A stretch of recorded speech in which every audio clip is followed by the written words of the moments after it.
ربي جل الله الله الله ما في قلبي غير الله الله الله نور محمد صلى الله الله الله لا إله إلا الله الله الله السلام علیکم ورحمۃ اللہ وبرکاتہ۔ حضرات محترم، آج ہم انشاءاللہ عز و جل اپنی اس مختصر سی ویڈیو میں حضرت ابو بکر صدیق رضی اللہ تعالیٰ عنہ کے بارے میں جانیں گے۔ حضرات محترم، اس سے پہلے بھی ہم نے حضرت ابو بکر صدیق رضی اللہ تعالیٰ عنہ پر کئی سارے ایپیسوڈز بنائے، جو ہمارے محمدی چینل پر ہی ایک پروگرام ہے ہمارا ابو بکر سے ابو طفیل تک، اس میں وہ سارے ایپیسوڈز ہیں۔ آپ جائیں ہمارے محمدی چینل پر اور وہ تمام کے تمام ایپیسوڈز دیکھیں۔ انشاءاللہ عز و جل حضرت ابو بکر صدیق رضی اللہ تعالیٰ عنہ کی پوری زندگی کیسی ان کی تھی، ان کی زندگی کے کیا کیا احوال رہے، وہ تمام باتیں انشاءاللہ عز و جل آپ جان جائیں گے۔ آج ہم انشاءاللہ عز و جل یہ جانیں گے کہ حضرت ابو بکر صدیق رضی اللہ تعالیٰ عنہ نے اپنی زندگی میں وہ کون کون سے کام ہیں جو سب سے پہلے حضرت ابو بکر صدیق نے ہی کیے ہیں۔ حضرات محترم، اگر ویڈیو آپ کو پسند آئے تو ویڈیو کو لائک کریں، شیئر کریں، اور اگر ہمارے محمدی چینل پر نئے آئے ہوں تو اسے ضرور سبسکرائب کر کے بیل آئیکن کو بھی ضرور دبائیں تاکہ اس طرح کی تمام انفارمیٹیو ویڈیوز آپ تک ضرور پہنچے۔ حضرات محترم، حضرت ابو بکر صدیق ہی ہیں جو سب سے پہلے اسلام قبول کیا، جنہوں نے، اور آپ ہی نے سب سے پہلے قرآن شریف کو جمع کیا۔ آپ ہی وہ پہلے شخص ہیں جو کہ خلیفہ کہہ کر پکارے گئے، آپ کو خلیفہ سب سے پہلے کہا گیا۔ امام احمد بن ابی بکر بن ابی یلیکا سے روایت ہے کہ انہوں نے فرمایا، حضرت ابو بکر کو یا خلیفۃ اللہ کہہ کر جب پکارا گیا تو آپ نے فرمایا، میں تو رسول اللہ صلی اللہ علیہ وسلم کا خلیفہ ہوں، یعنی خلیفہ رسول ہوں، اور مجھے یہی پسند ہے۔ آپ ہی وہ پہلے شخص ہیں کہ جو اپنے والد ماجد کی حیات میں خلیفہ ہوئے۔ آپ ہی وہ پہلے شخص ہیں کہ ان کی رعیت نے ان کے لیے وظیفہ مقرر کیا۔ حضرات محترم، بخاری میں حضرت عائشہ رضی اللہ تعالیٰ عنہ سے مروی ہے کہ جب حضرت ابو بکر صدیق خلیفہ مقرر ہوئے تو آپ نے فرمایا کہ میری قوم جانتی ہے کہ اب میں امور خلافت میں مشغول رہتا ہوں اور اس کے باعث میں صنعت و حرفت میں مشغول نہیں ہو سکتا، اور اپنے عیال کے لیے نفقہ جو ہے وہ فراہم میں نہیں کر سکتا، پس اب ابو بکر کے اہل و عیال اس بیت المال ہی سے کھائیں گے۔ حضرات محترم، ابن سعد عطا بن صائب سے روایت کرتے ہیں کہ حضرت ابو بکر صدیق رضی اللہ تعالیٰ عنہ بیت خلافت کے دوسرے روز کچھ چادریں لے کر بازار تجارت کی غرض سے جا رہے تھے۔ حضرت عمر رضی اللہ تعالیٰ عنہ نے دریافت کیا کہ آپ کہاں تشریف لے جا رہے ہیں؟ آپ نے فرمایا کہ میں بازار جا رہا ہوں، بغرض تجارت وہاں پر جا رہا ہوں۔ حضرت عمر نے فرمایا، اب آپ یہ کام چھوڑ دیجئے، اب آپ لوگوں کو خلیفہ اور امیر ہو گئے ہیں۔ یہ سن کر آپ نے فرمایا، اگر میں یہ کام چھوڑ دوں تو پھر میرے اہل و عیال کہاں سے کھائیں گے؟ حضرت عمر نے فرمایا، آپ واپس چلیے، اب آپ کے واسطے یہ کام ابو عبیدہ کریں گے۔ پھر یہ دونوں حضرات ابو عبیدہ بن جراح کے پاس تشریف لائے اور ان سے حضرت عمر رضی اللہ تعالیٰ عنہ نے فرمایا کہ آپ حضرت ابو بکر اور ان کے اہل و عیال کے واسطے ایک اوسط درجے کے مہاجر کی خوراک کا اندازہ کر کے روزانہ کی خوراک اور موسم سرما اور گرما کا لباس مہیا کیجیے، لیکن اس طرح کہ جب پھٹ جائے تو واپس لے کر نیا اس کے عوض دے دیا جائے۔ حضرات محترم ان حضرات نے ان کے لیے آدھی بکری کا گوشت، یعنی حضرت عمر وغیرہ نے ان کے لیے آدھی بکری کا گوشت اور تن ڈھانکنے کے لیے کپڑا اور پیٹ بھر روٹی مقرر کر دی۔ ابن سعد میمون سے روایت کرتے ہیں کہ جب حضرت ابو بکر رضی اللہ تعالیٰ عنہ خلیفہ مقرر ہوئے تو آپ کا سالانہ وظیفہ 2000 درہم مقرر ہو گیا۔ اس پر آپ نے فرمایا، میرے گھر کے لوگ زیادہ ہیں، اس قلیل وظیفے میں گزر اوقات نہیں ہو سکتا، اور مجھے تم نے اشغال خلافت کے باعث تجارت کرنے سے بھی روک دیا ہے، لہٰذا اس میں کچھ اضافہ کرنا چاہیے۔ چنانچہ اس میں 500 درہم کا اور اضافہ کر دیا گیا۔ حضرات محترم، ان تمام معاملات کے باوجود بھی جب حضرت ابو بکر صدیق رضی اللہ تعالیٰ عنہ کا جس وقت آپ کا انتقال ہوا تو آپ کی تدفین کے بعد حضرت عمر نے چند اکابرین صحابہ کو، جن میں حضرت عبد الرحمن ابن عوف اور حضرت عثمان غنی بھی شامل تھے، اپنے ساتھ لیا اور حضرت ابو بکر صدیق رضی اللہ تعالیٰ عنہ کے بیت المال میں تشریف لے جا کر اس کا جائزہ لیا تو وہاں سوائے خدا کے نام کے کچھ بھی موجود نہ تھا، یعنی وہ بالکل ہی خالی تھا۔ حضرات محترم، اسی قول کے بنا پر عسکری نے یہ بھی کہا کہ اول وہ شخص جس نے بیت المال مقرر کیا وہ حضرت عمر ہیں، کیونکہ حضرت رسالت مآب صلی اللہ علیہ وسلم اور حضرت ابو بکر صدیق کے زمانے میں بیت المال نہیں تھا۔ لیکن میں نے اس قول کا اپنی یعنی ان تمام معاملات، ان تمام مسئلے میں سب سے پہلے یعنی بیت المال کی جو سب سے پہلے جنہوں نے بنیاد ڈالی وہ حضرت عمر رضی اللہ تعالیٰ عنہ، حضور کے زمانے میں یہ چیزیں نہیں تھی۔ اسی طرح اول وہ شخص جو حضرت ابو بکر کے لیے بیت المال کے منتظم اور محتمم مقرر ہوئے وہ حضرت ابو عبیدہ بن جراح ہیں۔ حضرات محترم، حاکم کہتے ہیں کہ حضرت ابو بکر صدیق رضی اللہ تعالیٰ عنہ کی اولیات میں یہ بھی ایک بات ہے کہ اول اسلام میں عتیق کے لقب سے حضرت ابو بکر ہی ملقب ہوئے اور کوئی دوسرا اس لقب سے ملقب نہیں ہوا۔ حضرات محترم، حضرت ابو بکر صدیق رضی اللہ تعالیٰ عنہ کا حلم اور آپ کا انکسار ایسا تھا کہ ابن عساکر نے انیسہ سے روایت کی ہے، وہ کہتی ہیں کہ حضرت ابو بکر صدیق رضی اللہ تعالیٰ عنہ 3 سال تک خلیفہ ہونے سے پہلے اور 1 سال خلیفہ ہونے کے بعد ہماری بستی میں رہے۔ آپ کا ہمیشہ یہ دستور رہا کہ جب محلہ اور بستی کی لڑکیاں اپنی بکریاں آپ کے پاس دہنے کے لیے لاتی تو آپ ان سب کا دودھ دیا کرتے۔ محمون بن مہران کی روایت ہے کہ امام احمد نے زہد میں بیان کیا کہ ایک شخص حضرت ابو بکر صدیق رضی اللہ تعالیٰ عنہ کے پاس آیا اور اس نے السلام علیکہ کہا، یعنی آپ پر سلامتی ہو یا خلیفۃ اللہ۔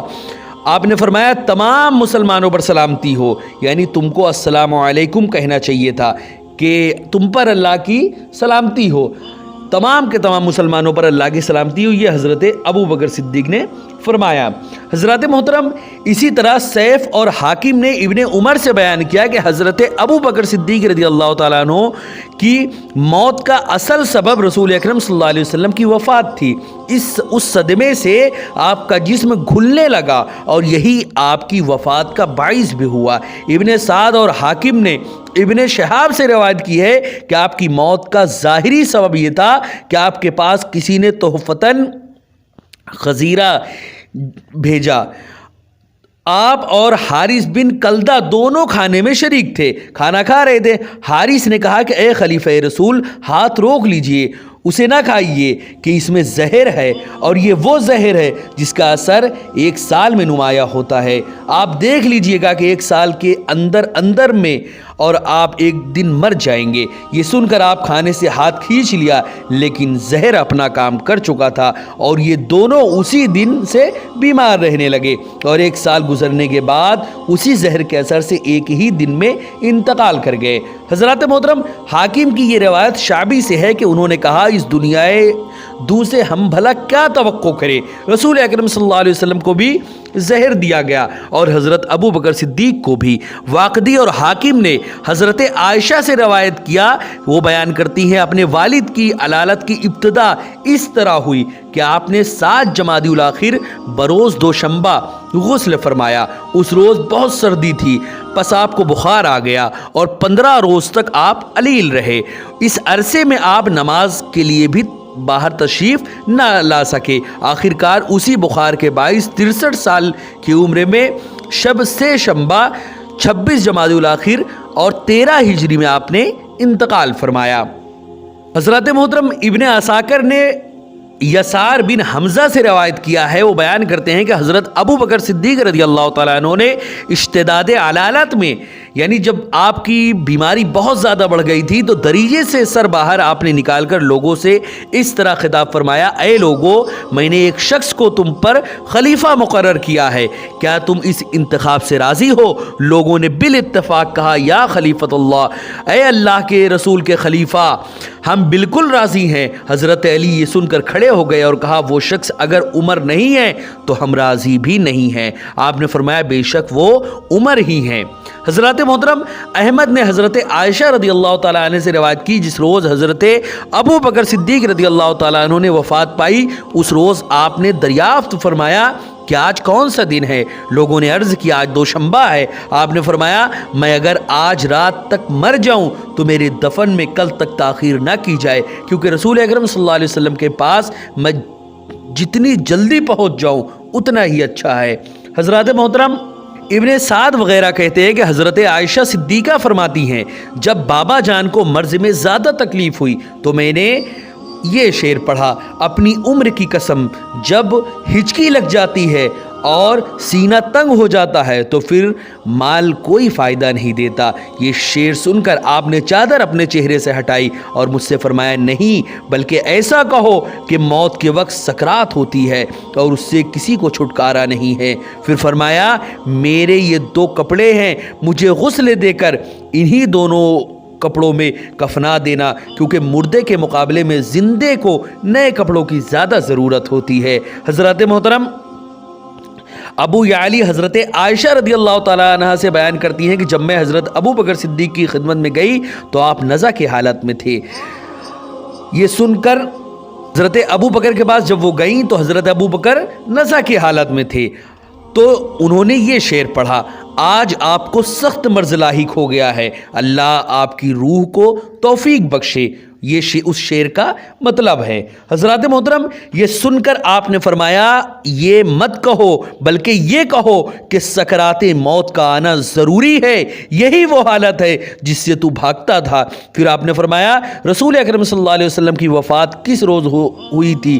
میں نے اس کے بعد عرض کیا کہ دوشنبہ کی دن۔ آپ نے فرمایا مجھے امید ہے میں آج رات ہی انتقال کروں گا۔ چنانچہ آپ پیر اور منگل کے درمیانی شب میں انتقال فرما گئے اور صبح ہونے سے قبل آپ کو دفن کر دیا گیا۔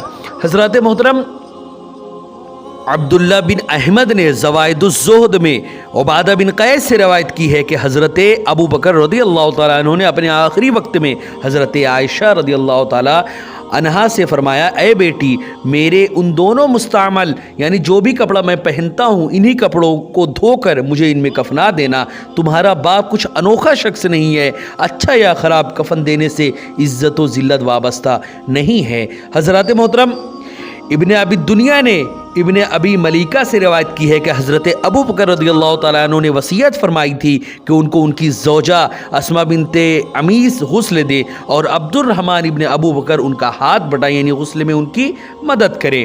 حضرات محترم ابن سعید بن مسیب سے ابن سعد نے روایت کی کہ حضرت ابو بکر رضی اللہ تعالیٰ عنہ کی نماز جنازہ حضرت عمر نے ان کی قبر اور منبر کے درمیان پڑھائی اور اس میں 4 تکبیریں کہیں۔ عروہ اور قاسم بن محمد سے مروی ہے کہ حضرت ابو بکر صدیق رضی اللہ تعالیٰ عنہ نے حضرت عائشہ رضی اللہ تعالیٰ عنہا کو وصیت کی تھی کہ انہیں رسول اکرم صلی اللہ علیہ وسلم کے پہلوئے مبارک میں دفن کیا جائے۔ چنانچہ جب آپ نے انتقال فرمایا تو آپ کے لیے وصیت کے بموجب رسول اکرم صلی اللہ علیہ وسلم کے پہلو مبارک میں قبر کھودی گئی اور رسول اکرم صلی اللہ علیہ وسلم کے شانہ مبارک کے متوازی آپ کا سر رکھا گیا اور آپ کی قبر کی لمبائی روضہ اطہر کے برابر رکھی گئی۔ حضرات محترم ابن عمر سے مروی ہے کہ حضرت عمر اور حضرت طلحہ اور حضرت عثمان اور حضرت عبد الرحمن ابن ابی بکر رضی اللہ تعالیٰ عنہم نے آپ کو قبر میں اتارا اور متعدد روایتوں سے ثابت ہے کہ آپ کو رات یعنی شب انتقال ہی میں دفن کر دیا گیا۔ ابن مسیب کہتے ہیں کہ حضرت ابو بکر کے انتقال پر مکہ میں کوہرام مچ گیا۔ شہر کے لوگ یہ شور و غوغا سن کر آپ کے والد ابو قحافہ نے فرمایا یہ سب کیا ہے؟ لوگوں نے کہا کہ آپ کے فرزند کا انتقال ہو گیا۔ یہ سن کر انہوں نے فرمایا عظیم حادثہ ہے۔ پھر فرمایا کہ ان کے بعد خلیفہ آخر کون ہوا؟ لوگوں نے کہا کہ حضرت عمر رضی اللہ تعالیٰ عنہ۔ انہوں نے فرمایا اچھا ان کے دوست مجاہد کہتے ہیں کہ ابو قحافہ کو جو کچھ حضرت ابو بکر کا ترکہ ملا وہ انہوں نے اپنے پوتے کو واپس دے دیا، خود اس سے دستبردار ہو گئے اور وہ حضرت ابو بکر رضی اللہ تعالیٰ عنہ کے انتقال کے بعد 6 ماہ 6 دن سے زیادہ زندہ نہیں رہے اور ماہ محرم 14 ہجری میں 97 سال ان کی عمر میں ان کا بھی انتقال ہو گیا۔ حضرات محترم علماء کا اس پر اتفاق ہے کہ اپنے والد کی زندگی میں صرف حضرت ابو بکر صدیق رضی اللہ تعالیٰ عنہ ہی خلافت پر فائز ہوئے اور ابو قحافہ ہی وہ باپ ہیں جن کو اپنے بیٹے ابو بکر کے مال سے ترکہ ملا۔ حضرات محترم حاکم ابن عمر کے حوالے سے بیان کرتے ہیں کہ حضرت ابو بکر 2 سال 7 مہینے خلافت پر فائز رہے۔ تو یہ حضرت ابو بکر صدیق رضی اللہ تعالیٰ عنہ کے بارے میں چند باتیں تھیں جو ابھی آپ نے سماعت کی۔ انشاءاللہ عز و جل مزید اس کے بعد چند باتیں اور ہیں کہ حضرت ابو بکر صدیق رضی اللہ تعالیٰ عنہ سے وہ حدیثیں جو حضرت ابو بکر صدیق سے مروی ہے ان کو بھی ہم جانیں گے، ساتھ ہی ساتھ ان کے بعد ہم اور بھی حضرت ابو بکر صدیق رضی اللہ تعالیٰ عنہ کے اقوال کو ہم جانیں گے، آپ کے نے کون کون سی باتیں فرمائی، وہ تمام باتوں کو انشاءاللہ عز و جل نیکسٹ ایپیسوڈ میں ہم جانیں گے، جو کہ حضرت ابو بکر صدیق رضی اللہ تعالیٰ عنہ کا آخری ایپیسوڈ رہے گا۔ اس کے بعد ہم حضرت عمر رضی اللہ تعالیٰ عنہ کے بارے میں، ان کے بعد حضرت عثمان اور ان کے بعد حضرت علی رضی اللہ تعالیٰ عنہ کے بارے میں جانیں گے، اور ان کے بعد بقیہ دیگر اصحاب یعنی حضرت حسین، حضرت حسن اور بھی ایسے کئی سارے صحابی رسول کے بارے میں انشاءاللہ عز و جل ہم جانیں گے۔ السلام علیکم ورحمۃ اللہ وبرکاتہ۔